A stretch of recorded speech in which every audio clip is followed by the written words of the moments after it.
Hello, everybody, and welcome to the Tuesday edition of Video Clips. And just a couple of things I'll remind you about. The first thing is the next healthcare professionals conference call, which is free. Anybody can join, where I'm going to talk about options for private practice and what I think the healthcare landscape looks like and what your options might be. So if you're reaching some points in time where it's time to consider what you're going to do with yourself career-wise, you're welcome to join us. And if you have already listened to one of these conference calls and you'd like to schedule a one-on-one appointment with me, I'm happy to do that. I set aside time every week to talk to people who are trying to decide what to do with themselves. I mean, I think this is one of the most important things about having good healthcare available, is helping people get into independent practice and that sort of thing. So my email address is pampopper@msn.com if you want to either participate in the conference call, talk to me one-on-one, or both. All right.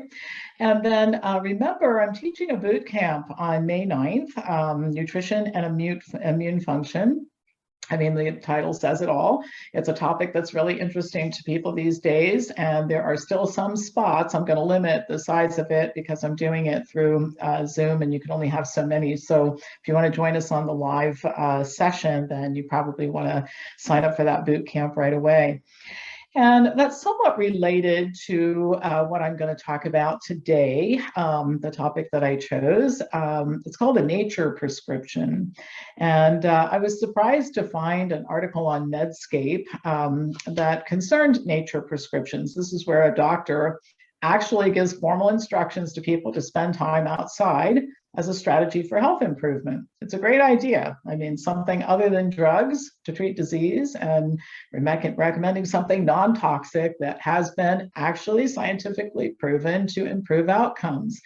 I guess to start with, what's kind of amazing is that we even have to tell people to go outside. They don't do it on their own. And the statistics back that up.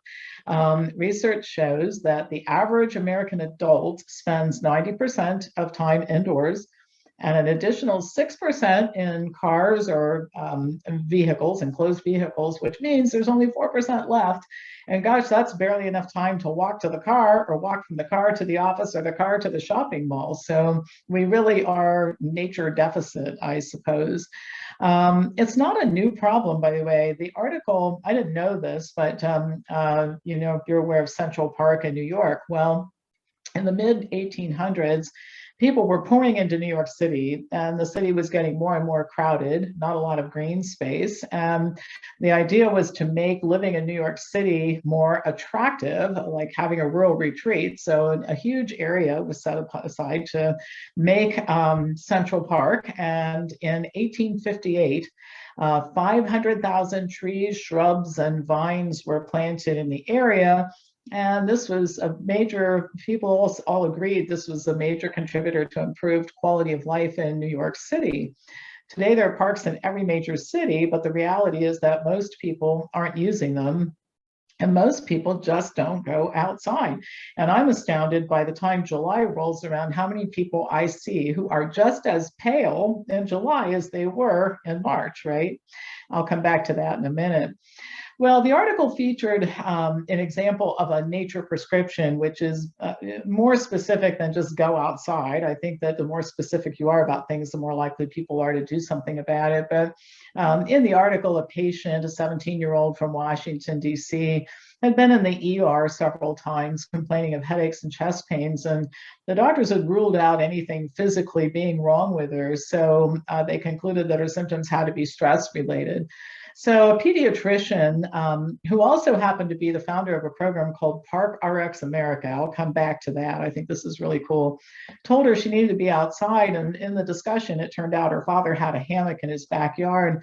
And so he said, I want you to spend 1 hour a week in that hammock and no electronics or anything else distracting. And she said that she took it seriously because it was a prescription. And this type of thing has been done before, prescriptions for fruit and vegetables or prescriptions at the grocery store. So, it's very, I think it's important when doctors wearing white coats recommend this stuff because people do take it much more seriously. Well, I mentioned this Park RX America. It's actually a national program. There are over 100 park prescription programs, and it's a partnership between community organizations, healthcare providers, and park and public land agencies. And the idea is to get doctors involved and healthcare organizations involved in incorporating nature into helping people get better. There's even a specific diagnosis. It's called nature deficit disorder. The term was coined by Richard Louv in his book, Last Child in the Woods, Saving Our Children from Nature Deficit Disorder. Closely related to that, I've read several articles on this Japanese practice of forest bathing, which is referred to as Shinrin-yoku in Japanese. And it is just walking through the forest and appreciating the trees. And research shows that forest bathing increases the number and activity level of natural killer cells and immune cells that fight cancer. So the effect is not just that people feel better being outside. The effect is very specific on, in terms of the effect on actual markers of health. A study, I've seen this referred to several times. This was a Stanford study that involved taking two groups of people. One group was told to walk in a very nice area, lots of trees and shrubs and grassy areas. And then the other group was told to take an equal distance walk, but in a high traffic area. And then they did brain scans. The researchers did brain scans of both groups of people. And they showed that the group that walked in nature had decreased activity in the area of the brain associated with rumination, and that's one factor associated with depression and psychological distress. So, if one walk can make a difference, just think about if you were spending time outside almost every day, right? There are several references in the Medscape article to studies showing that if you spend time outside, it reduces blood pressure, it reduces stress and anxiety and depression, and your cortisol levels go down, stress levels go down. I mean, there's nothing bad about it. People do not get worse when they go outside. Now, I was glad I found this article because always when the weather starts to get better in northern climates like where I live, it's not much fun to spend time outside when it's like 20 degrees here in Ohio, but the weather's getting better, the sun's shining, it's warming up. It's time to go outside. And so my prescription for you is get the heck outdoors, get some sun on your face, produce some vitamin D. Don't take it in pills. Let your body produce it. It's a hormone. And for those of you who are concerned about tanning and skin cancer and sun blockers and all that kind of stuff. I've put a lot of stuff in the library, reference stuff in the library about that. So if you're a member, go read those articles, put your mind at rest about that, and get outside and get some sun and tan and store some vitamin D for next winter. The time to start doing that is right now. So there's a good reason why you feel great when you go outside and when you let the sun hit your face. It's because it's nature's way of telling you you're doing the right thing. So it really is time, my friends, to get ourselves outside. In fact, that's what I'm going to do today, is get outside and enjoy the warmth and sun and get ready for a wonderful, spectacular spring and summer season. All right, that's all for today. As usual, I'll pass this on to anybody who you think might enjoy watching it.